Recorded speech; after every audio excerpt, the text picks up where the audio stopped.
काम जीते जगत जीत है या बिना काम जीते जगत जीते? और काम को जीतने के लिए कामेंद्रिय का प्रयोग जरूरी है या नहीं है?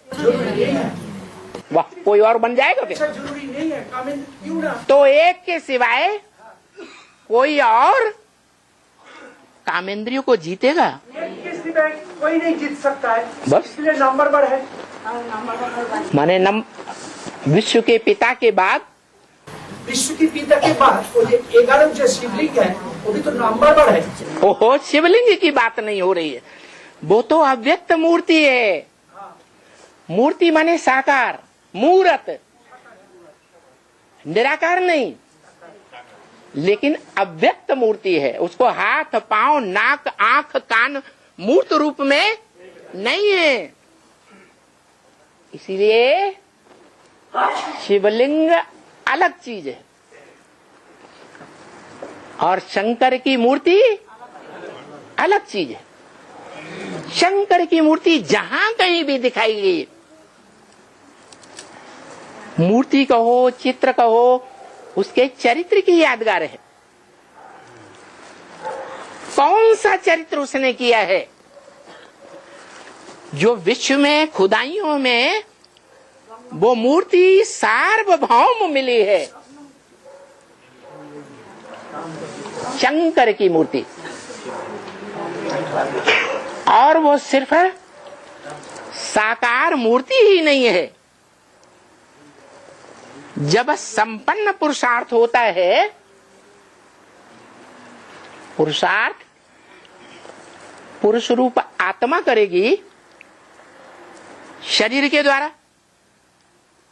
करने वाली कौन है? आत्मा। तो वो आत्मा जब शरीर का आधार लेना ही बंद कर देगी,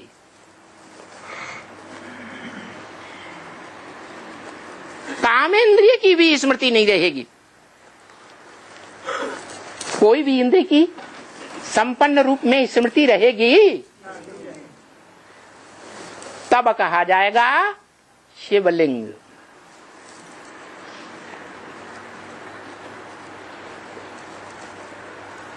उससे पहले शिवलिंग नहीं कहा जाएगा। क्यों? जब तक कामेंद्रियों को जीतने का पुरुषार्थ संपन्न नहीं होता है। माया के युद्ध में जो बड़े से बड़ा काम विकार का युद्ध है, उस युद्ध को जब तक कामेंद्रिय के द्वारा कोई जीतेगा नहीं, तब तक विश्व का मालिक अधीन रहना ही पड़ेगा कि नहीं? वो तो है ही बाबा। हाँ, काम जीत नहीं होगा, जगत जीत नहीं बन सकता है। तो विश्व पिता या विश्वनाथ तो नहीं कहा जाएगा जो नहीं जीतेगा। नहीं जीतेगा तो नहीं बढ़ेगा। इसका मतलब विश्व पिता या विश्वनाथ का टाइटल वही ले सकता है, एक ही आत्मा ले सकते हैं। एक ही मनुष्य आत्मा, एक ही मनुष्य आत्मा लेती है जो 5 विकारों रूपी माया से युद्ध करने में विजयी बनती है।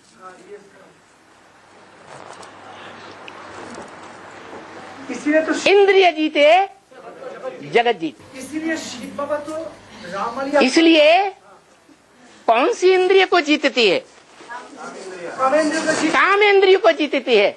इसलिए वही एक है। नहीं, पूरी बात कहने दो, हम बीच में आपके कभी नहीं बोलते।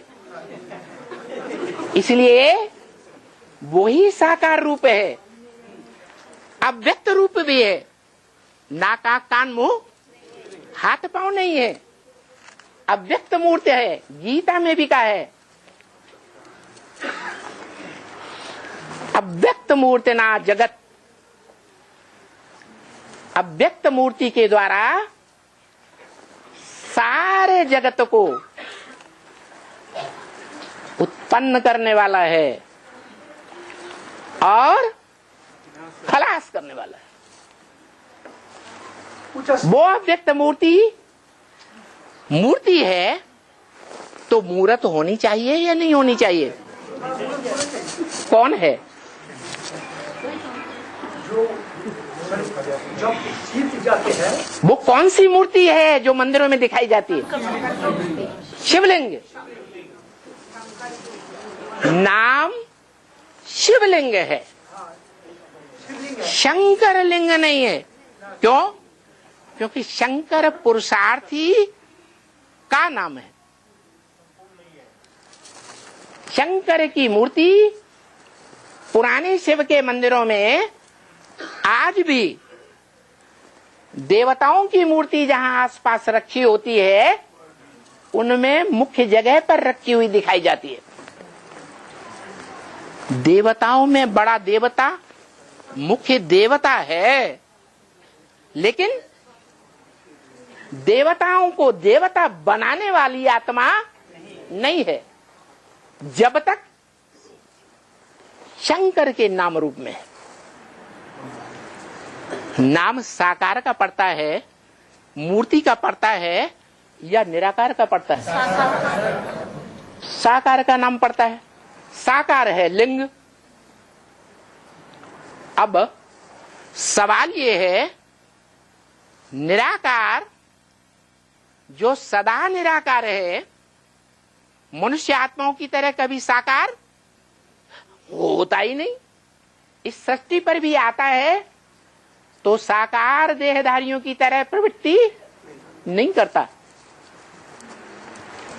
वो शरीर में देहधारी में रहते हुए भी निराकार है, स्टेज में निराकार है। और करता हो सकता है, करता भी नहीं है, अकर्ता है। एक बाबा एक मुरली में हमने सुना अकर्ता नहीं है और सोचता है और करता है। करता किस रूप में? जैसा बोलता है जैसे शिवलिंग हिसाब से ऐसा कुछ काम होता है।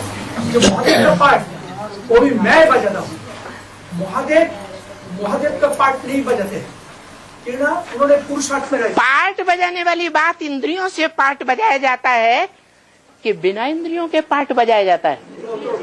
जो राम का इंद्रिय है उससे पार्ट बजता है। पार्ट बजाया जाएगा तो कोई भी इंद्रिय हो, प्रबलतम इंद्रिय हो या कमजोर इंद्रिय हो, पार्ट तो इंद्रिय से ही बजाया जाएगा। इंद्रियों से ही बजाएगा। तो शंकर का जो चित्र है वो मुख्य चित्र याद में है या इंद्रियों से पार्ट बजाता हुआ है?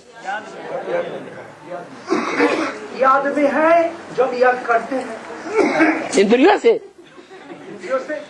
याद करता है। अब कर सकते हैं, एक्शन बोलता है, एक्शन करता है, लेकिन वेरी तो वो कंसीडर होता है एक्शन, उसमें कोई ये नहीं होता। याद मन बुद्धि से किया जाता है या इंद्रियों से किया जाता है? मन बुद्धि से याद किया जाता है और सिर्फ निराकार को ही याद किया जा सकता है संपन्न रूप में। निराकार को ही याद कर सकता है। याद जो है वो निराकार की मन बुद्धि से ही की जा सकती है, लेकिन पूजा साकार की होती है इंद्रियों के द्वारा या मन बुद्धि से होती है सिर्फ।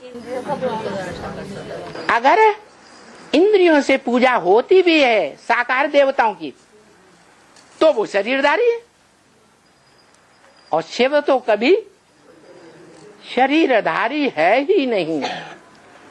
शरीर का आधार लेने वाला है लेकिन शरीर में अटैचमेंट वाला नहीं है। अटैचमेंट नहीं है लेकिन शरीर को कंट्रोल कर सकता है, शरीर पर एक्शन कर सकता है, सदा कंट्रोल करता है।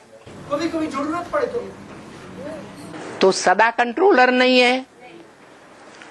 कभी आत्मा कंट्रोल करती है और कभी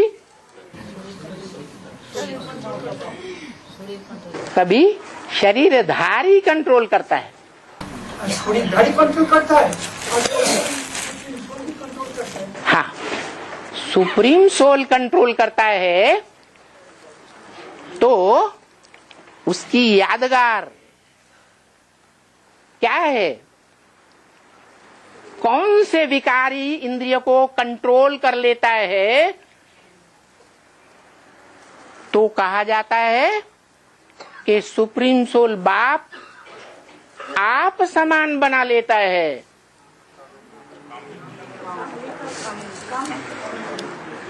काम इंद्रियों को कंट्रोल कर लेता है। तो काम इंद्रियों को कंट्रोल करने का मुख्य कार्य किस आत्मा ने किया?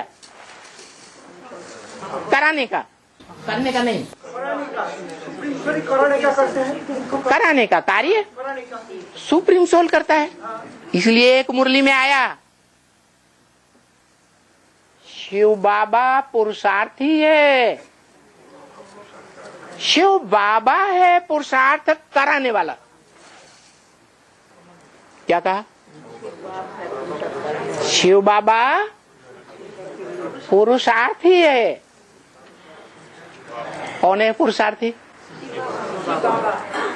ऑलराउंड पार्टधारी पुरुषार्थी है। पुरुषार्थी है, लेकिन शिव बाप पुरुषार्थी शरीर में आया है तो भी पुरुषार्थी नहीं है, क्योंकि शिव बाप है और वो शिव बाप शरीरधारी को, इंद्रियों को कंट्रोल करने वाला है। उसके रथ को, अव्वल नंबर अर्जुन को, जो अव्वल नंबर ज्ञान अर्जन करने वाला है और सद्भाग्य का अर्जन करने वाला है, भाग्यशाली रथ कहा जाता है। उस रथ को या उसकी इंद्रियों को कंट्रोल करता है या आत्मा को अधीन करता है, स्वतंत्रता देता है कर्म करने की या स्वतंत्रता नहीं देता है। लेकिन हमेशा कंट्रोल रखते हैं। हमेशा कंट्रोल रखता है। अरे हमेशा कंट्रोल माने है जो एक्शन में स्वतंत्रता देते हैं, लेकिन बाबा ने बोला ना, जे उल्टा को भी उल्टा करने का अधिकार पावर शिव बाबा का है। सपोज राम बाप कृष्ण दादा कोई एक्शन करता है, उल्टा करते हैं, उसको भी बाबा उल्टा कर देता है शिव बाबा। ग्रैंडफादर बाप को, राम बाप को और कृष्ण दादा को हमेशा कंट्रोल करते हैं, लेकिन स्वतंत्रता देता है। जो भी स्वतंत्रता देता है तो बहुत जगह में उल्टा पलटा भी होता है। ठीक है, आत्मा जो है, मनुष्य आत्माओं के बीच जो आत्मा है मुख्य है, वो स्वतंत्र है और उसकी इंद्रियों को कंट्रोल करने वाला, उनकी इंद्रियों रूपी घोड़ों को कंट्रोल करने वाला वो निराकार शिव भगवान बाप है। लेकिन शरीरधारी आत्मा है, रथी, रथी को फुल कंट्रोल नहीं करता। स्वतंत्रता देते हैं। है, स्वतंत्र रहो और स्वतंत्र रहने दो। तो उसको स्वतंत्रता है। रथी क्या स्वतंत्रता है? कि इंद्रियों के द्वारा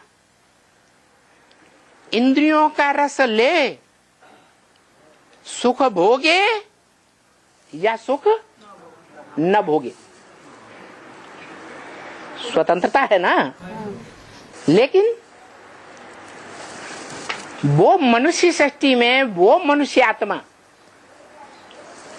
सबसे जास्ती बुद्धिमान भी है, तो बुद्धि के द्वारा फैसला करती है। क्या फैसला कर लेती है